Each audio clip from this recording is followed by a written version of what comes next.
Достар, баршаңызға сәлем, менің каналыма қош келіпсіздер. Бүгін мен езілмейтін, жыртылмайтын, әдемі болып пісетін мантыны көрсететін боламын.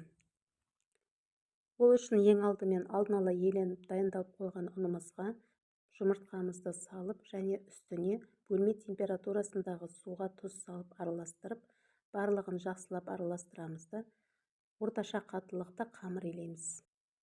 Мантының қамырына жұмыртқаны көп қосудың керегі жоқ, өйткені одан мантының қамыры піскеннен кейін кебіңкіреп пісетін болады.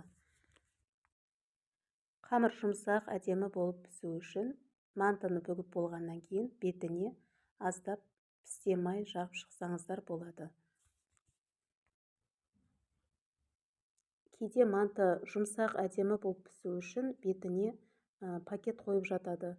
Ол мүлде дұрыс емес, өйткені целлофан пакеттен ыстық буда, яғни қатты ыстық температурада зиянды нәрселер бөлініп шығады.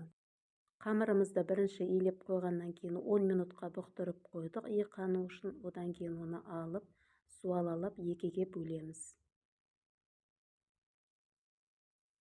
Иінін жақсы қандырып, қайтадан илеп, тағы да 15 минутқа демалдырып қоямыз. Қамырды демалдырып қойып жайғаннан кейін қамырымыз бір тегіс болып жайылады.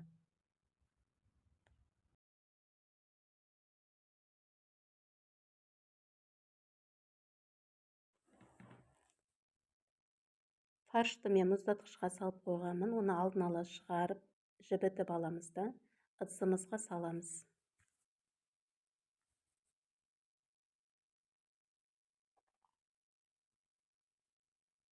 Мантымыз сөлді, яғни сочный болу үшін оған су қосу керек және пиязды молдау қосу керек.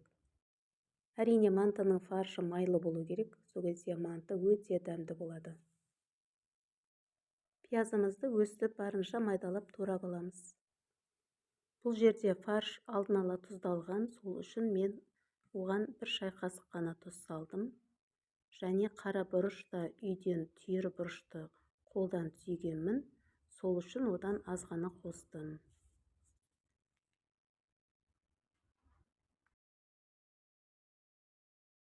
Үстіне қара бұрыш тұз саламыз және жарты кесе су құйып жақсылап араластырамын.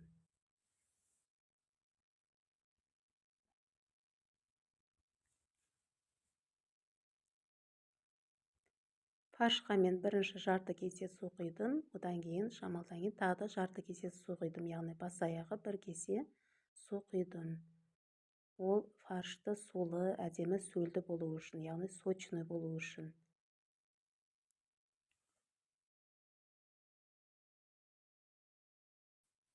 Енді біз қамырымызды жайып аламыз. Ол үшін ең бірінші жұдырықтың көмегімен қамырымызды жайып, бір формаға келтіріп аламыз да, одан кейін оқтаудың көмегімен қамырымызды жая береміз.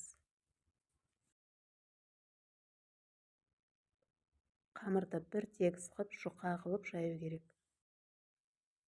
Каналыма әлі тіркелмеген болсаңыздар, тіркеліп қойыңыздар. Сіздерден өтініш, маған қолдау көрсетіп, Алла қаласа әлі талай дәмді рецептілер мен пайдалы кеңестер салатын боламын.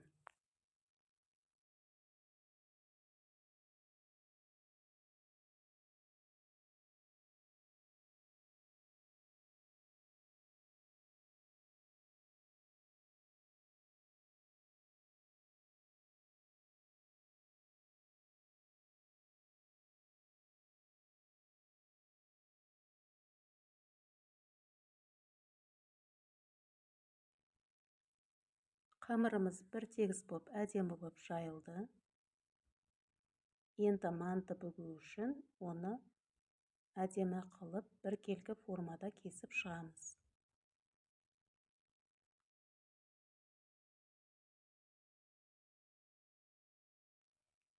Осылай кесілген қамырларымызды бір-бірінің үстіне қойып шығамыз да біркелкі қылып кесіп шығамыз.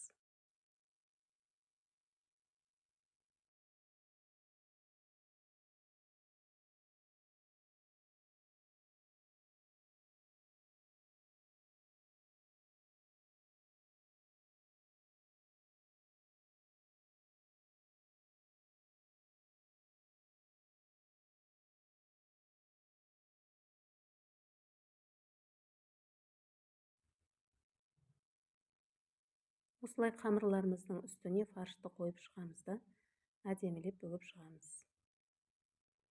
Және мантоваркамыздың әрбір листісін пісте маймен жағып майлап шығамыз. Манты жабысып қалмас үшін. Дайын болып бүгіліп тұрған мантыларымызды майланған листіге салып, бетін майлап, мантоваркамызге салып 45 минутта пісіріп аламыз. Мантымыз дайын болды, ас болсын.